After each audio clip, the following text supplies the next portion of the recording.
Hello, I'm Robert McKenzie, and welcome again to the University of Chicago, where a group of invited guests are about to see and to discuss a film by Milton Friedman in his series, Free to Choose. In this film, he examines the welfare system in the United States. This country, like almost every other one, has an elaborate set of schemes designed to help those in need. Now, do they achieve their purpose? Whatever the intention, do they work? These are some of the questions that Milton Friedman asks in this film in his series, Free to Choose.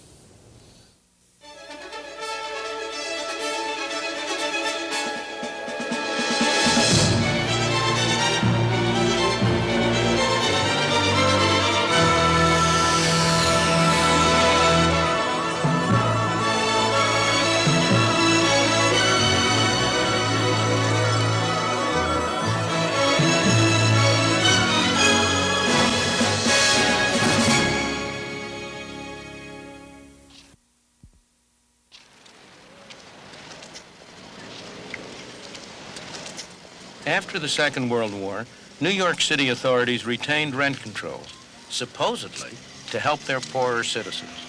The intentions were good. This in the Bronx was one result. By the 50s, the same authorities were taxing their citizens, including those who live in the Bronx and other devastated areas beyond the East River, to subsidize public housing. Another idea with good intentions. Yet poor people are paying for this, subsidized apartments for the well-to-do. When government at city or federal level spends our money to help us, strange things happen.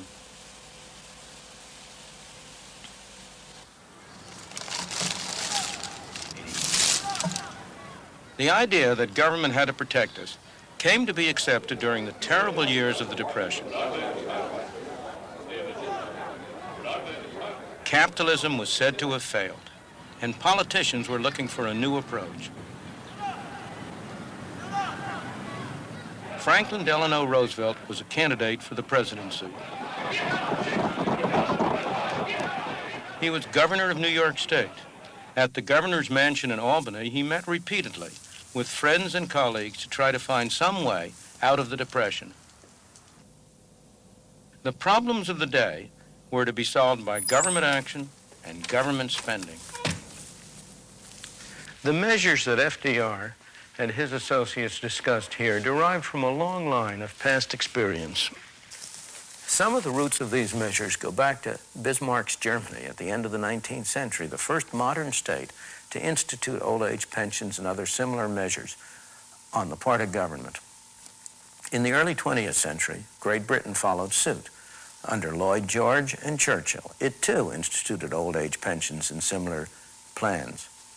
These precursors of the modern welfare state had little effect on practice in the United States, but they did have a very great effect on the intellectuals on the campus, like those who gathered here with FDR. The people who met here had little personal experience of the horrors of the Depression, but they were confident that they had the solution. In their long discussions as they sat around this fireplace, trying to design programs to meet the problems raised by the worst depression in the history of the United States, they quite naturally drew upon the ideas that were prevalent at the time. The intellectual climate had become one in which it was taken for granted that government had to play a major role in solving the problems, in providing what came later to be called security from cradle to grave. Roosevelt's first priority after his election was to deal with massive unemployment. A public works program was started. The government financed projects to build highways, bridges, and dams.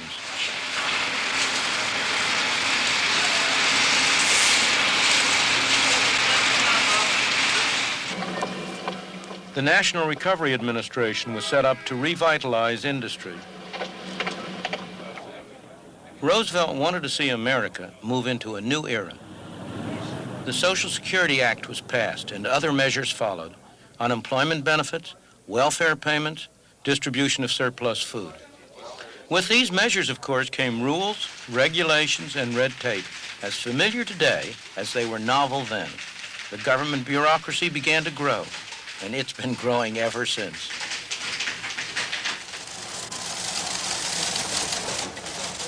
This is just a small part of the Social Security empire today. Their headquarters in Baltimore has 16 rooms this size. All these people are dispensing our money with the best possible intentions. But at what cost?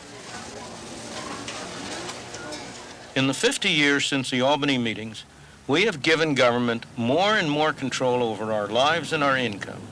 In New York State alone, these government buildings house 11,000 bureaucrats, administering government programs that cost New York taxpayers $22 billion. At the federal level, the Department of Health, Education, and Welfare alone has a budget larger than any government in the world, except only Russia and the United States. Yet these government measures often do not help the people they are supposed to. It's all right. Richard Brown's daughter, Halima, needs constant medical attention. She has a throat defect and has to be connected to a breathing machine so that she'll survive the nights. It's expensive treatment, and you might expect the family to qualify for a Medicaid grant. No, I don't get it, because I'm not eligible for it. I make a few dollars too much. And the salary that I make, I can't afford to really live and save anything. That's out of the question. And I mean, we live from payday to payday. I mean, literally from payday to payday. The struggle isn't made any easier by the fact that Mr. Brown knows that if he gave up his job as an orderly at the Harlem hospital, he would qualify for a government handout, and he'd be better off financially. Well, Miss Davies. Mr. Brown, do me a favor, please. There's a section patient. It's a terrible pressure on him, but he's proud of the work that he does here, and he's strong enough to resist the pressure. Mr. Brown, and you're fully dilated, so I'm here to take you to the delivery room. Try not to push, please, because you want to have a nice, sterile delivery. Okay. Mr. Brown has found out the hard way that welfare programs destroy an individual's independence. We have considered welfare. We went to see if I'd apply for welfare, but we were told that we were only eligible for $5 a month. And to receive this $5, we would have to cash in our son's savings bonds, and that's not even worth it. But I don't believe in something for nothing anyway. I think a lot of people are capable of working and are willing to work, but it's just the way it's set up. The mother and the children are better off if the husband isn't working or if the husband isn't there. And this breaks up so many poor families. One of the saddest things is that many of the children whose parents are on welfare will, in their turn, end up in the welfare trap when they grow up. In this public housing project in the Bronx, New York, 3/4 of the families are now receiving welfare payments. Well, Mr. Brown wanted to keep away from this kind of thing for a very good reason. The people who get on welfare lose their human independence and feeling of dignity. They become subject to the dictates and whims of their welfare supervisor, who can tell them whether they can live here or there, whether they may put in a telephone, what they may do with their lives. They're treated like children, not like responsible adults. And they're trapped in the system. Maybe a job comes up that looks better than welfare, but they're afraid to take it, because if they lose it after a few months, it may be 6 months or 9 months before they can get back onto welfare. And as a result, this becomes a self-perpetuating cycle, rather than simply a temporary state of affairs. Things have gone even further elsewhere. This is a Hume Estate, a public housing project in Manchester, England. Well, we're 3,000 miles away from the Bronx here, but you'd never know it just by looking around. It looks as if we're at the same place. It's the same kind of flats, same kind of massive housing units, decrepit even though they were only built 7 or 8 years ago, vandalism, graffiti, the same feeling about the place of people who don't have a great deal of drive and energy because somebody else is taking care of their day-to-day needs, because the state has deprived them of an incentive to find jobs, to become responsible people, to be the real supports of themselves and their families. For the past 7 years, Maureen Ramsey has had to buy food and clothes for her family out of a government handout. For the whole of that time, her husband, Steve, hasn't had a job. Each week, he collects what's known in Britain as Social Security. The government looks after him, his wife, and their children. But accepting welfare payments means accepting the rules of those who hand them out. My opinion, anyway, you feel as they own you. You know, there's no other way of putting it. Say I got a job tomorrow because I needed something. Well, I know that I've got to go down there and report it. Because I couldn't go into the job because you'd be looking over your shoulder thinking, oh, the Social Security's coming in. I'm going to be done for it. It's just hopeless. You can't fight against it. The jobs around now these days, you only come up with about £45 a week. And then you deduct your stamp out of that. You still finish up with about £39. So what good is it working? When you still get the same thing, you know what I mean? I can't see any sense of it. Of course, he's quite right that it may not pay him to get a job now. That's not his fault, and I don't blame him. He's acting sensibly and intelligently for his own interest and the interest of his family. It's the fault of a system which takes away the incentive from him to get a job. But suppose you were cruel and simply took away the welfare overnight, cut it off. What would happen? He would find a job. What kind of a job? I don't know. It might not be a very nice job. It might not be a very attractive job. But at some wage, at some level of pay, there will always be a job which he could get for himself. It might be also that he would be driven to rely on some private charity. He might have to get soup kitchen help or the equivalent. Again, I'm not saying that's desirable or nice or a good thing. It isn't. But as a matter of actual fact as to what would happen, there is little doubt that he would find some way to earn a living. The American government is trying to break the welfare trap. These people were unemployed. They're now being trained at the taxpayer's expense. It may or may not lead to a real job. Here we have a vast national welfare system, which is diametrically opposed to everything that America believes in. Because America was founded on a work ethic, has practiced the work ethic, and has said this is what we want everybody to do, the opportunity to hold a job in America. Everyone here has to clock in and do a full day's work. It's an attempt to make it seem like a real job.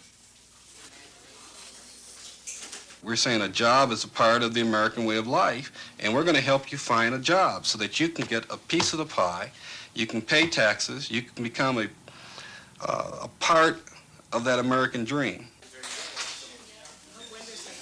But the dream isn't working. Schemes like this, run under the government's Comprehensive Education and Training Act, CETA, have a high dropout rate, and many trainees end up back where they began, on welfare. The men and women who administer CETA and similar programs, the officials of the Department of Health, Education, and Welfare, are dedicated people. Their motives are good. Their achievements are not. The results of these programs have been disappointing. Why? I believe that the basic reason is because it is very hard to achieve good objectives through bad means. And the means we have been using are bad in two very different respects. In the first place, all of these programs involve some people spending other people's money for objectives that are determined by still a third group of people. Nobody spends somebody else's money as carefully as he spends his own. Nobody has the same dedication to achieving somebody else's objectives that he displays when he pursues his own. Beyond this, the programs have an insidious effect on the moral fiber of both the people who administer the programs and the people who are supposedly benefiting from it. For the people who administer it, it instills in them a feeling of almost godlike power. For the people who are supposedly benefiting, it instills a feeling of childlike dependence. Their capacity for personal decision-making atrophies. The result is that the programs involve a misuse of money, they do not achieve the objectives which it was their intention to achieve. But far more important than this, they tend to rot away the very fabric that holds a decent society together. If you think that's overstating the case, look what HEW found when it made a special investigation into the spending of the vast funds it administers. We just got the plan from the Public Health Service on reducing the necessary beds. In these reels of tape that record every payment made, every recipient, they found evidence that a staggering $7.5 billion had been lost by fraud, waste, and abuse in 1 year.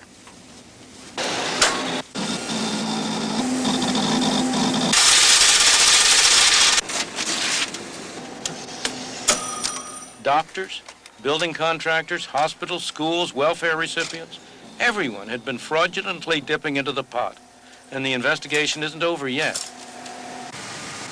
The inevitable consequence of having a huge pot of taxpayers' money is that all of us want to get our hands in it. You can be sure that we'll all be able to find very good reasons why we should be the ones to spend somebody else's money. Somebody or other put up a good case for spending taxpayers' money to subsidize rents in New York City, including the rents of these apartments. The people who occupy these apartments pay something like $200 a month less than the market rent. And that subsidy comes out of the taxes of people, most of whom are much poorer than the people who live here. It's not unusual for this sort of thing to happen when government tries to do good with our money. Look at what happened in Chicago.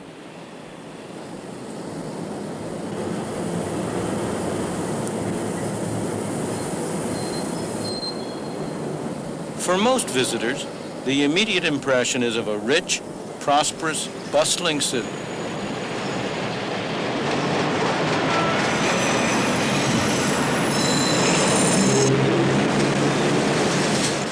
But like every large city in America, it has its problem areas, overcrowded slums breeding poverty and crime.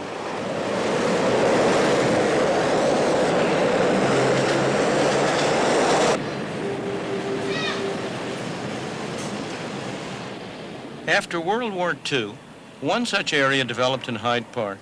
In the 50s, plans were drawn up to pull down large areas of slum building and to rebuild using government funds under an urban renewal program.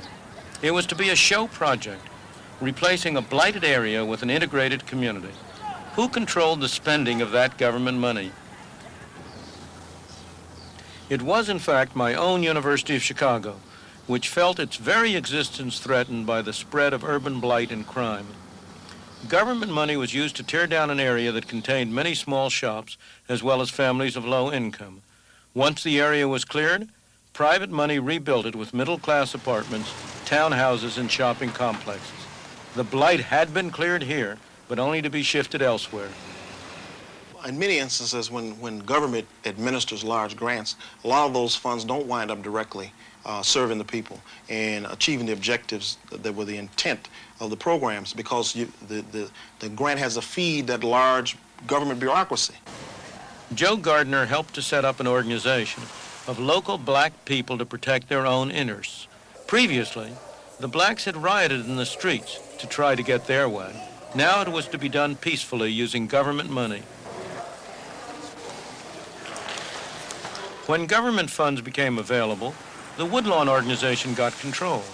They used them to build the kind of houses they wanted, low-rise apartments like these. The bureaucrats, planners, and architects told them that it was uneconomical, that only high-rise blocks would work. They were wrong. Well, a lot of people have this view that the disadvantaged, if you will, have no idea of what their problems are and how to resolve them, that it takes outside professionals to do that. And we say that's baloney, because the outside professional does not feel in his gut what a woman on welfare with 6 kids living off $100 a month in a deteriorated building feels. She can come up with solutions much better than a bureaucrat.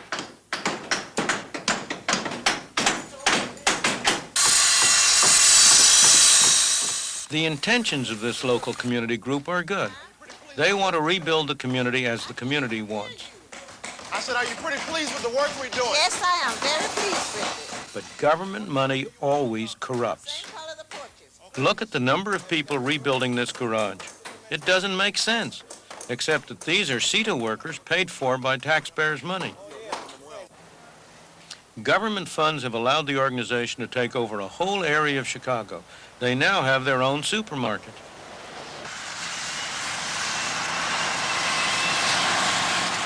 They've built splendid houses for middle-class occupiers, very expensive, protected by the latest security systems, all at the taxpayer's expense.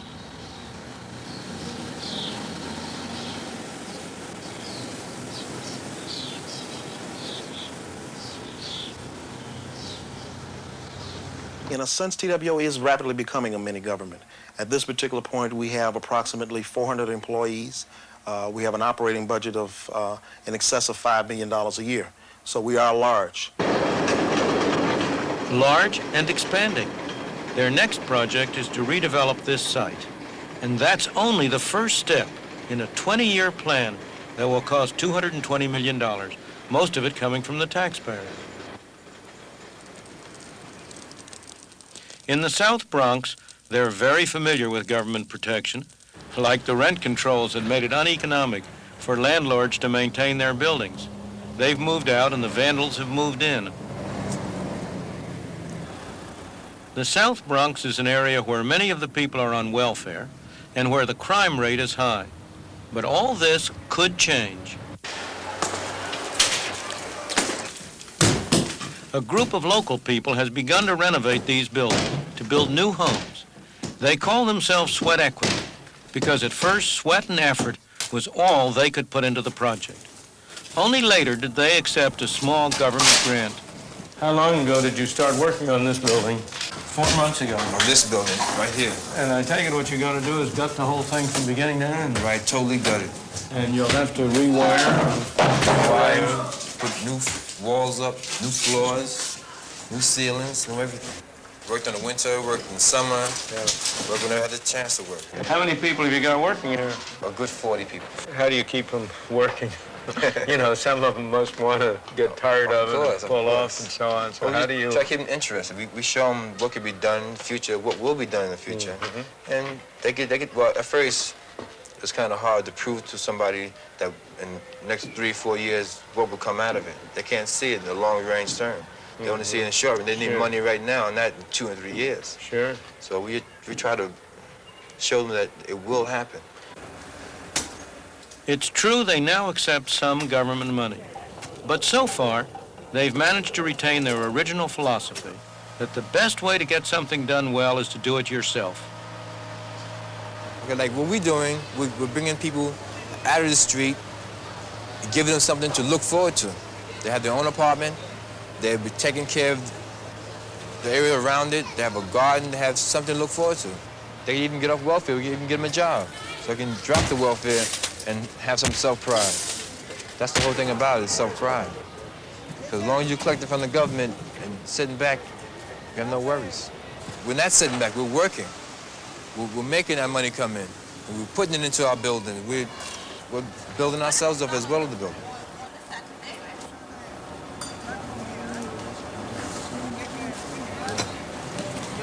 Some of these people are CETA workers, paid for by the taxpayer. But this isn't as useful as it might appear. You ask these fellows, which would they rather have, the CETA workers or the money that's being paid to the CETA workers? Which would you rather have? The money paid to the CETA. That's your answer? But that's very expensive help. In terms of what these people could use with the money, you give these people the amount of money you're paying to that CETA workers, and I'll bet they'll have twice as much, 3 times as much work out of them. Am I wrong? You're right. You're right. Exactly. So that's a very inefficient way to use that money. The problem is you've got a bureaucracy, and the government bureaucrats, they want to decide what to do. They don't want to let you decide what to do. Exactly. Ask yourself, how did this place get built up in the first place? After all, this was a pretty respectable, solid, substantial region when it was first developed. It wasn't done through a government project. It was done by people individually, having an incentive to put up these buildings and occupy them. What these people we've been seeing here are doing is they're trying to restore that feeling and that attitude.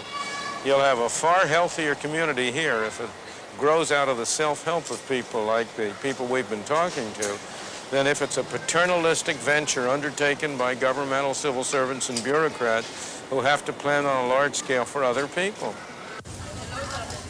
We must find a way to give everyone caught in the welfare trap the kind of initiative these people have. The best, or should I say the least bad solution I have ever been able to devise is something called the negative income tax. This is the idea that we should get rid of a large part of the welfare bureaucracy and of the demeaning rules, that we should help people who are poor fundamentally by giving them money. With the positive income tax, you're entitled to a certain amount of personal exemptions and deductions, and above that amount you pay tax. But suppose you have no income. Under a negative income tax, a fraction of your unused exemptions would be paid to you by the government, guaranteeing at least a minimum income.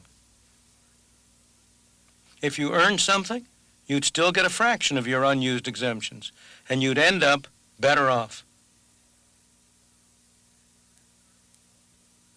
As your earnings rose, the supplement to your income would become smaller and smaller until your earnings equaled your exemptions.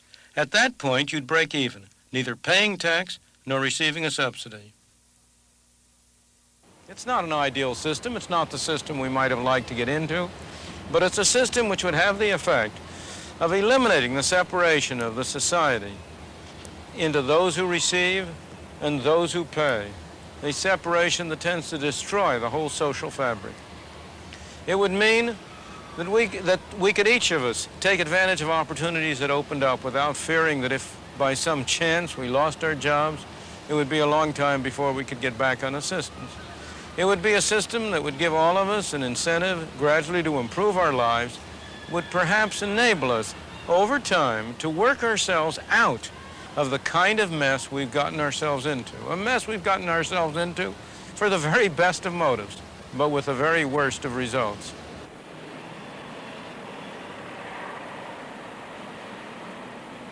We have become increasingly dependent on government. We have surrendered power to government. Nobody has taken it from us. It's our doing. The results? Monumental government spending. Much of it wasted. Little of it going to the people whom we would like to see helped. Burdensome taxes. High inflation. A welfare system under which neither those who receive help nor those who pay for it are satisfied. Trying to do good with other people's money simply has not worked.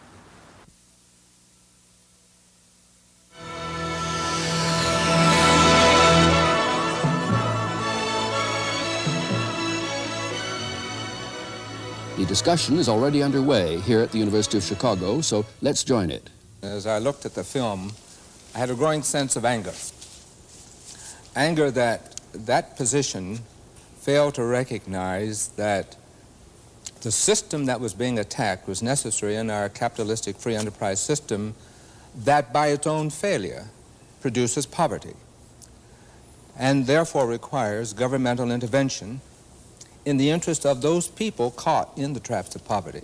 So as I sat and looked at the film and as I hear Dr. Friedman's statement, I was aroused to the point, as I said, of anger, because only half the story is told. We are really blaming again a victim, this time a system, the welfare system, for the failure of other systems to operate in the interest of people. Let's get other reactions now to that statement. Trying to do good with other people's money simply has not worked. The welfare system is rotting away the very fabric of society. Tom Sowell. My reaction was just the opposite. My anger was at what had been created in the city where I grew up under very different conditions, during the period of capitalistic failure, during the period when there wasn't this humanitarianism, and where it was possible for people to live better and to get out of that poverty. Now I think someone living in the very same place where I live would find it much harder to escape from that poverty because of all these things. Buildings were not abandoned like the buildings that we saw in that film when I lived in Harlem. The crime rate, all the things that are blamed upon the failures of the previous method did not exist. I slept out on the fire escapes in Harlem. I would defy anybody to do that in any part of New York City today. Traditionally, in the United States, we have tried to avoid some of the welfare trap that was referred to by denying eligibility to people who are able-bodied and not aged and so on. And we have therefore tried to close the welfare door to a good number of categories within the poor population. The second point that was emphasized, and I think needs to be put in some perspective, is that some, but not all, of what we might call welfare programs broadly have this very strong take-back of benefits as you earn some more money. And that, I guess, is what I would like to single out as the principal problem identified in the film, but it is not common to any and all welfare programs that one might think of. When the family fails, when the private sector fails to create jobs at a fast enough rate, you find that people are unemployed and drift into needing help in order to exist. And the welfare system was created in the 30s to do exactly that. When the private sector essentially failed, we have the development of a welfare system. It is not corrupting society, it is taking what society institutions have left behind. The family breaking up, the economy not expanding fast enough, the health system failing, the educational system not doing its job. We have untrained, unskilled people looking for jobs in a highly technical society, or jobs that pay so low that people cannot, in fact, live in a decent level of humanity. I see the welfare system not corrupting, but in fact taking the remains and attempting to help people live in dignity. So, rotting away the fabric of society is not supported, except perhaps by you. Would you back that phrase? Absolutely. Yeah. You're talking about the failures of the other parts of society. What the welfare system and other kinds of governmental programs are doing is paying people to fail. Insofar as they fail, they receive the money. Insofar as they succeed, even to a moderate extent, the money is taken away. This is even extended into the school systems, where they will give money to schools with low scores. Insofar as the school improves its education, the money is taken away, so that you are subsidizing people to fail in their own private lives and become more dependent upon the handouts. We have expectations built in today about the quality of life, the quality of job, the level of income for which one expects in return. Why? Because we look at the level around us that it takes us to have a fairly decent level. No, that's not why. I may have all sorts of expectations. The question is, what can I do? If someone else is subsidizing my expectations will be far higher. Insofar as the Center for Advanced Study was subsidizing my expectations a few years ago, I refused to work at UCLA for the normal full professor's salary. Why should I, when I can get the same money for being at the Center for Advanced Study with no hours, no duties, and no classes? Let's look at another proposition in Milton's case. The insidious effect on those who receive welfare. They lose their human independence and dignity, are treated like children, and so on. Now, Dr. Dumpson, as a former administrator of a major program, is that a great hazard? That is not a great hazard. As a matter of fact, that presumes that people get on welfare, stay on welfare, and therefore have the result that Dr. Friedman's statement issues. The fact of the matter is that in our AFDC programs throughout the country, in particular, it was true in New York, there is a turnover of the welfare AFDC rolls. About a third of them go off each year. Now, if these people were so destroyed by the system, when they go off, they wouldn't go into employment, they wouldn't hold employment, they wouldn't stay off the rolls for 6 months, 18 months, 24 months, as long as they are able to stay off. So there's something wrong with that argument when one looks at people and what they do. People, you know, who are poor are no different from those of us who are not poor, and their motivation for self-dependency, self-support, and mobility in the economic scale is no different than those than the motives we have, so that they will not let the system. You remember, Dr. Friedman, the welfare rights organizations who refused to let the system squelch them down as it was attempting to do. And we turned the policies around. You and I agree completely that the people who are poor and are on welfare rolls are no different from the rest of us. Of course not. They are human beings and they deserve every sympathy and every possibility of making their own way. But the welfare system makes them different. But you give them it makes it in their interest to be How different. do you account for them going off the rolls? But figures are figures, and you've got to be careful with figures. The fact that a third, there's a turnover of a third, does not mean that there aren't half who are on all the time. People come on, go off, come on, go off. We've got to have the other figure. The latest statistic, Dr. Friedman, is that 34% of the people on AFDC are on for 5 years or longer. And when one thinks of the purpose of the AFDC program, which was the rearing and support of children, dependent children, minor children, I would submit to you that 5 years is not a terribly long time for a mother and children to have to be dependent if there's no other source of income. I think the other data, we have a program in Pennsylvania for essentially all of those who are not taken care of by the AFDC program. It's called a General Assistance Program, and there less than 15% are on more than 18 months. So we have a great turnover. We have essentially young males moving into the welfare system after unemployment compensation and then moving out when a job opportunity comes along. This, I think the notion of generations of people on welfare is a very small minority in the whole system. That doesn't mean that the system as presently defined and as the set of programs that we have put together don't often contradict each other. And I'm the first to agree with Dr. Friedman that some of the programs are conflicting. However, I think it is overly broad to say that we turn people into helpless children. I don't remember talking to anyone who's ever been on welfare who didn't think they were being treated like children while they were on it. Of course, one must make a difference, a distinction between a system that was set up to help people and the people who are employed in that system. Look at any public welfare system around the country, and we have practically few trained people to work with people. We employ the ill-trained, people who are not equipped to be helping people. We say they're social workers. They're not social workers. They have neither the skills, the attitudes, and some of them not even the concern. So I think one has to separate out a conceptual framework of a system designed to help people and what the country and community puts into that system to implement those programs. You mean separate the hopes from the reality? I separate the skills that are available in order to implement what the objectives of the program are. And I think we have to separate whether we're talking about program objectives or we're talking about how it operates. I would be the first to say that the system that I administered had ill-prepared people to do the job that we were set up to do. But I would not say that the system that we set up... I've talked to some social welfare people who think that, in fact, they were so hamstrung by the system that there was very little they could do to help people to get off welfare. That is, to build up skills, get jobs, do whatever was necessary to get off welfare. They felt it was the system. Bob Lampman, you well, have a comment. The system that we're stereotyping is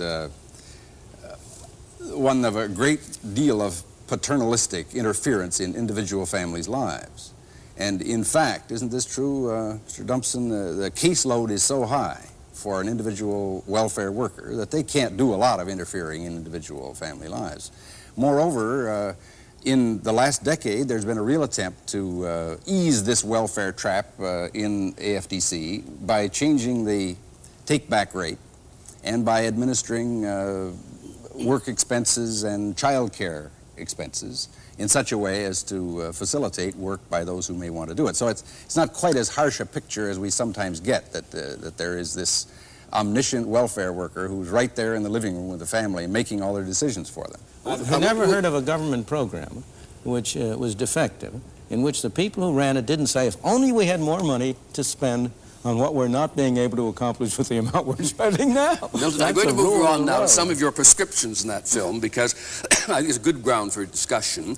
The most drastic one was when you said, speaking of an unemployed man, supposing you were cruel and took away welfare from this man, he would find a job at some wage. There would always be a job he could get. He might need some charity en route, private charity, but he would get a job. Now, I want you to react, those of you, before we come back to Milton on that. Is that a picture that seems plausible to you? He may get a job, but he may get a job in what we refer to as the underground economy.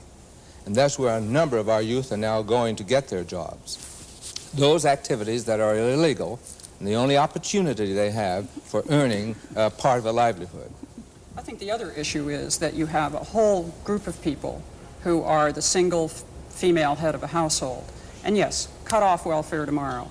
What will they do? What will be their immediate response?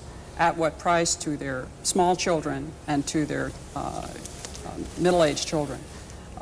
Yes, they'll get a job. In fact, the statistics show that women, in fact, are the most successful through the employment program. But what has to supplement that typically is the provision of some kind of daycare arrangement. Either the individual woman has to earn enough money to be able to pay privately for her daycare, or in fact she is, quote, subsidized through this insidious corrupting set of programs run by the federal government, which in fact makes her employable and a taxpayer.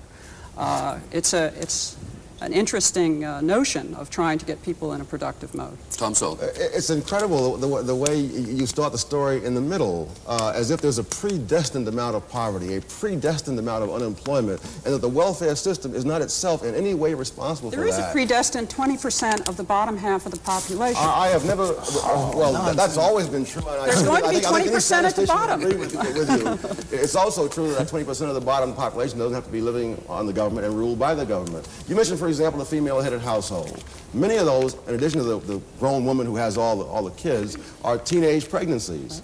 There's not a predestined amount of teenage pregnancy. I grew up in an era when people, and particularly blacks, were a lot poorer than today, faced a lot more discrimination than today, and in which the teenage pregnancy rate was a lot lower than today.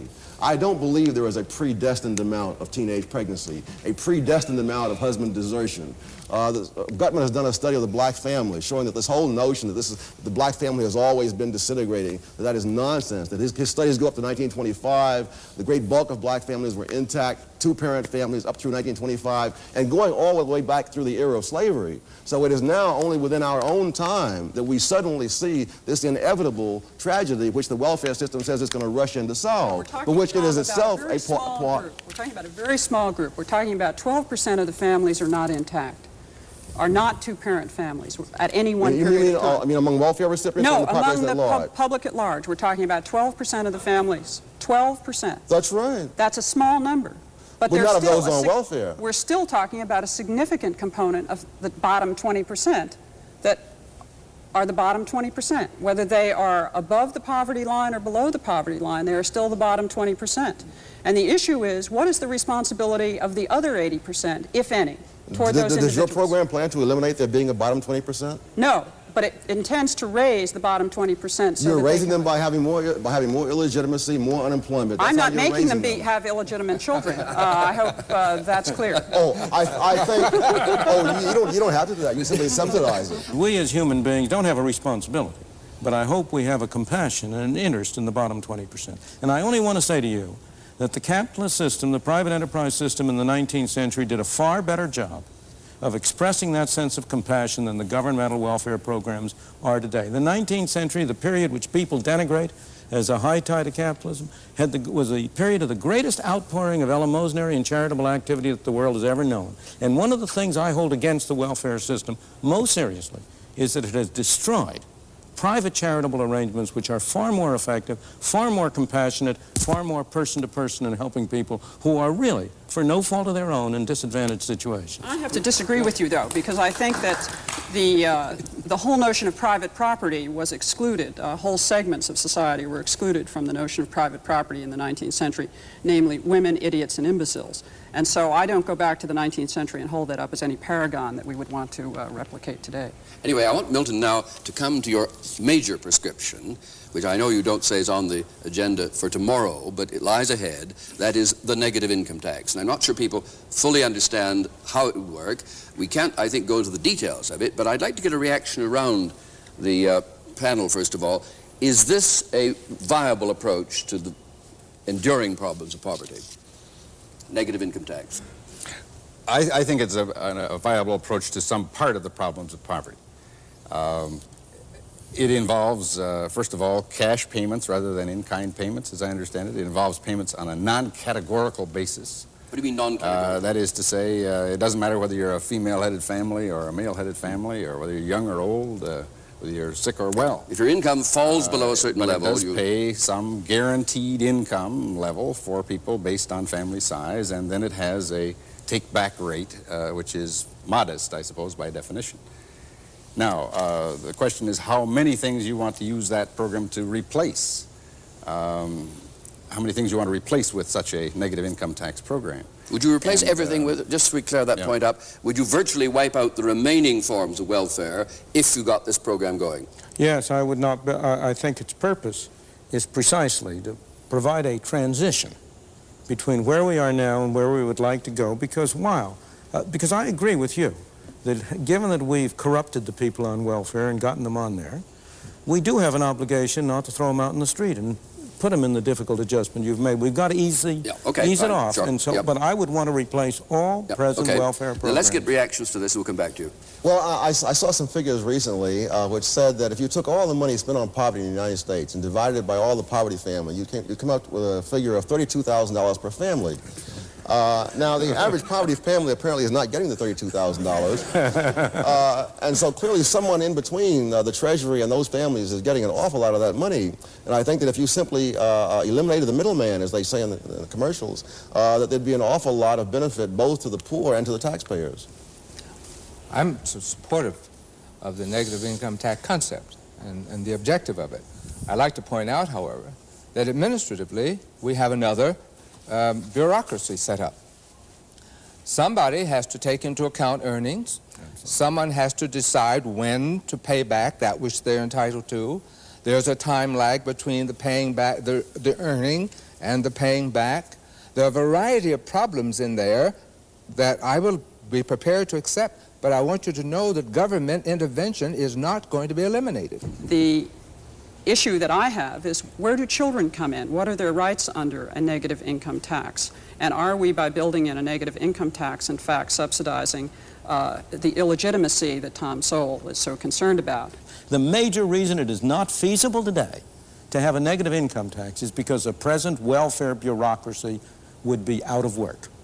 They are the major objectors, as Senator Pat, and now he's now Senator Pat Moynihan then demonstrated in his book on the Nixon program. The chief obstacle to getting it enacted was the welfare bureaucracy. So that I don't believe these administrative problems, if you got it enacted, would be at all serious. I think the other assumption under the negative income tax, and it's one that I'm not sure I can buy, is that everybody has a minimum level of understanding about how to spend money. In other words, how to use the marketplace to satisfy wishes. And I, as an economist, could say, yes, we do. Everybody from age 4 to 100 knows how to use money to satisfy wants. And that's the premise. They don't. There are all sorts of problems of people who are not going to be able to. But that's a minority problem. That's a problem for private activity and private charity. One thing is sure. They would be spending their own money, and that however knowledgeable you are about how to spend... They would be spending my money. They would be spending my money, but it would be one stage less bad. Right now, the welfare worker is spending Mr. A's money to help Mr. C. And there's a big takeoff in the middle, as Tom Sowell said. The question is not whether people on welfare or on low incomes can all spend their money effectively. The question is, how effectively do they spend it as compared to how effectively the bureaucrats spend it for them? Comparing anything to perfection or to some arbitrary standard settles nothing. The same thing is true in the education area. They're saying, would families be able to select schools for their kids under a voucher system, for example? Well, the question is, could they possibly do much worse than the corrupt bureaucrats are doing in the public school system? We're going on education in another program. Bob Lampman. I want to quibble with something you said, Tom, about half of the money not going to the poor or something. That shouldn't lead the viewer to think that all that money is going to the administrators of programs. A lot of what you're talking about goes to non-poor recipients.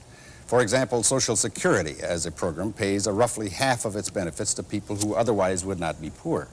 Unemployment insurance pays about 2/3 of its benefits or so to non-poor persons. And those are, in some definitions, welfare or anti-poverty programs. And that's how statisticians come up with this horrendous-sounding discrepancy between the total amount of money spent and the total cash benefits that go to the poor. Well, I think it's a perfectly valid point, though, because supposedly we were not setting up unemployment benefits and Social Security in order to keep the affluent affluent. Well, this goes back to this big philosophy debate we might have. I think it's easy to oversimplify things and say that all of these programs, including the public schools, are there to be of help to the poor and the poor only. Yeah, but let me mention that the negative income tax has some of its impetus in that it would be a way of confining benefit payments to people who are income poor. Yes, and it would cut out benefits for an awful lot of people who now have expectations that they're going to get them, not in the form of public assistance, but in the form of social insurance, as we use the Or an argument could be made for not disappointing the expectations on which people have built their lives for one generation, but not of continuing for eternity in order to avoid one generation of transition. What are the other hurdles to it getting underway? Now, you said, I don't know how seriously, the biggest, almost the only hurdle is the welfare bureaucracy. No, they're the biggest immediate group of lobbyists that will lobby against it. Yeah. The biggest hurdle to getting it over at the moment is that there is no way of constructing a sensible negative income tax system that will not hurt some people. There will be some people who will get less money than they are now getting under it, particularly those in the upper income groups, particularly the affluent who are now being subsidized by the welfare. And they will make it politically difficult for the people to put it into effect. The attempt is to put a negative income tax in effect, which costs less money, is easier to administer, and yet which doesn't pay anybody in the society $1 less than he's now getting. There's no way in which you can construct such a program. But although it's not politically feasible now, the force of history is on its side. It's going to become political feasible. Let's not say that give the impression that welfare administrators were against the negative income tax, the FAP program, for example, as Moynihan says, because they would lose their jobs, for example. Many of us were opposed to it because of certain features in that program. A $2,400 level for a family of 4. We were opposed to that. And if one goes down the congressional record, those who testified will be shown to be saying, yes, we're for it conceptually, but we're against this piece and this piece. If you change that, you have our support. I was in the same position. I first proposed the negative income tax 25 years ago, but I testified against the final version of the Nixon plan. Why? Because the welfare bureaucrats had led them to introduce changes in it which converted it from a decent, satisfactory, negative income tax to one which would have been just as bad as what you now have. Would have been added on top of everything else. It's political reality, but political reality changes. And that's the important thing. I want to say one more thing about this whole problem that we've been talking about. And that is, going back to Bob Lampman's comment, there is one thing that can be said in favor of the welfare program, unaccustomed as I am to saying anything in favor of it, and that is that it is the only social program I know of which at least, on the average, gives money to people who are in lower income classes than those who pay the taxes. Every other welfare program, not only does a lot of money go to the people who are well off, but on the average, the poor are taxed and the well-to-do are subsidized. We in the upper income classes have been very clever at conning the poor suckers at the bottom to pay us nice salaries as bureaucrats and to provide us with nice benefits at their expense. And at least the welfare program doesn't do that. And what you state with great confidence that it will come, the negative income tax, even though you recognize the hurdles. Why are you so sure it will come? Because the present system has within it the seeds of its own destruction. There is no way in which a system constructed like the present, in my opinion, can avoid creating more and more social problems, and something is going to have to be done. Nobody has proposed any alternative. So far as I know, there is no effective alternative to the negative income tax, and so it gets knocked down, and it keeps rising, it gets knocked down, and it keeps rising. Yeah, finally raise the question, though, whether in any modern industrial democracy like this one, it's conceivable the system can be run without a fairly elaborate welfare underpinning of some kind. What do you feel, Ms. Bowen? I don't think it can be, because I think essentially the set of welfare programs reflect the values of this society, that if it didn't, there would have been revolt long before now. Yes, there are rumblings about its cost, and I think that's primarily a function of rapid rates of inflation eroding real income earning power of the middle-class taxpayer.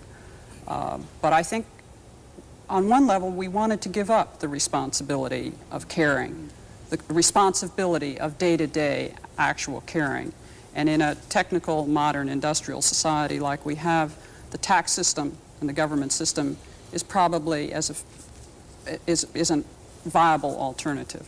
I don't think we're going to get out of it. I don't think you're going to see private charities who can take my money that I am free to give or not give and essentially make a difference in people's lives of any substance on any level. I don't think that has anything to do with society being modern, technological, or industrial. It has to do with an ideology, and particularly an ideology that is very strong among academic intellectuals and in the media. And I think that as time goes on and more intelligent ideas replace the kinds of vague visions that dominate today, that the political climate will change, and that's the only thing that stands in the way of reform right now.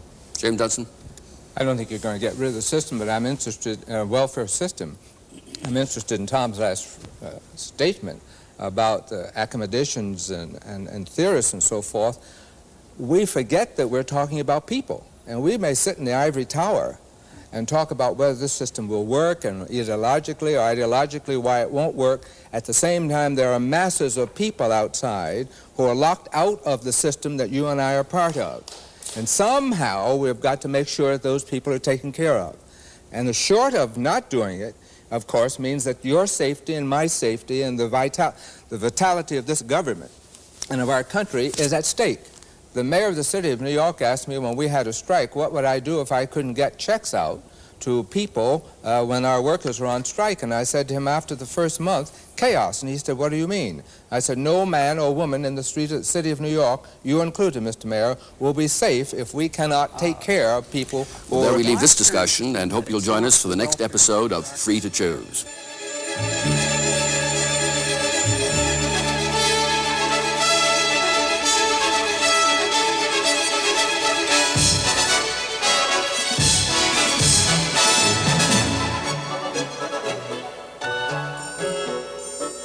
Next week, is equality every American's birthright? Is it healthy for a nation when the government tries to impose equality on all its citizens? How does that affect the freedoms of individuals? Don't miss Milton Friedman's Free to Choose next week.